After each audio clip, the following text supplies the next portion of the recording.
Hi hello friends, welcome back to our channel Madhuri ideas. నేను మీ మాధురిని అండి. ఈరోజు మన ఛానల్లో చాలా సులభంగా ఈజీగా చేసుకునే మిరియాల రసాన్ని చేసుకుందామండి. టమోటాల ఖరీదు చాలా ఎక్కువగా ఉంది కదండి, అందుకని టమాటాలు లేకుండా చారుని ప్రిపేర్ చేసుకుందాం. ఈ వర్షాకాలంలో వేడి వేడి అన్నంలోకి మిరియాల చారుని పోసుకుని తింటే టేస్టీగా చాలా బాగుంటుంది. మీరు కూడా ఇలాగే లైక్ చేస్తారు అని అనుకుంటున్నాను. ఒకసారి మీరు కామెంట్ సెక్షన్లో తెలియచేయండి. ఇప్పుడు దీనికి కావాల్సిన పదార్థాలు అలాగే తయారు చేసే విధానం చూద్దాం. అందుకోసమని ముందుగా ఒక గిన్నెలో నిమ్మకాయ సైజ్ అంత చింతపండుని తీసుకొని, చింతపండు మునిగేలా చిన్న టీ గ్లాస్ ఉంటుంది కదా, అంత నీళ్ళని పోసుకోవాలి. ఇప్పుడు దీనిని 2 నిమిషాల వరకు గ్యాస్ స్టవ్ని ఆన్ చేసి మీడియం ఫ్లేమ్లోనే పెట్టి మరిగించుకోవాలి.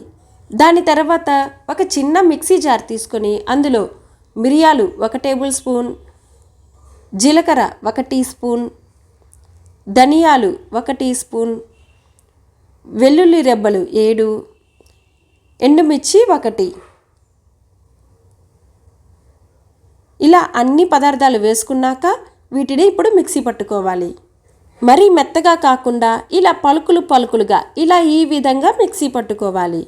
దాని తర్వాత మనం ముందుగా నానబెట్టుకున్న చింతపండు ఉంది కదా, దానిని బాగా నలిపి ఇలా చింతపండు రసంలా చేసుకోవాలి. ఇప్పుడు అందులో మిక్సీ వేసుకున్న రసం పొడిని వేసుకుందాం.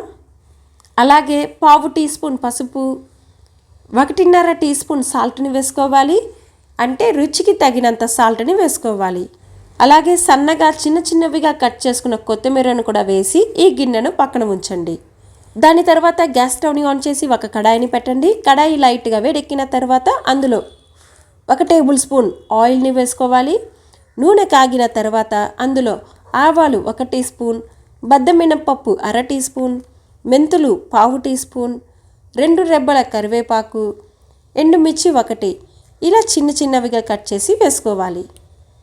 ఇప్పుడు వీటిని బాగా కలుపుకొని దోరగా వచ్చేంత వరకు ఫ్రై చేసుకోవాలి.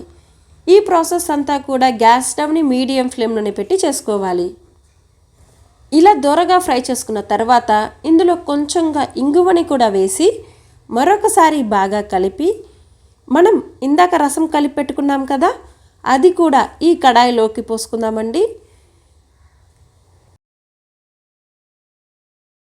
ఇప్పుడు మరొకసారి బాగా కలుపుకోవాలి. దాని తర్వాత ఈ రసాన్ని 5 నిమిషాల వరకు మరిగించుకోవాలి. అంటే ఈ వీడియోలో చూపిస్తున్న విధంగా రసం పైన ఒక పొంగు వచ్చేంత వరకు మరిగించుకోవాలి. ఇలా రసం పైన ఒక పొంగు వచ్చాక గ్యాస్ స్టవ్ని ఆఫ్ చేసేయండి. అంతేనండి, చాలా సులభంగా టేస్టీగా చేసుకోగలిగే మిరియాల చారు రెడీ. మీరు మీ ఇంట్లో ట్రై చేసి మీకు ఎలా వచ్చిందో కామెంట్ సెక్షన్లో తెలియచేయండి. ఈ వీడియో కనుక మీకు నచ్చినట్లయితే లైక్ చేయండి, మీ స్నేహితులకి మరియు బంధువులకి షేర్ చేయండి. అలాగే మన ఛానల్ని మొదటిసారిగా చూస్తున్న వారు సబ్స్క్రైబ్ చేసి పక్కనున్న బెల్ బటన్ని ప్రెస్ చేయండి. మళ్ళీ మరొక మంచి రెసిపీతో కలుసుకుందాం. అంతవరకు సెలవు. Bye bye.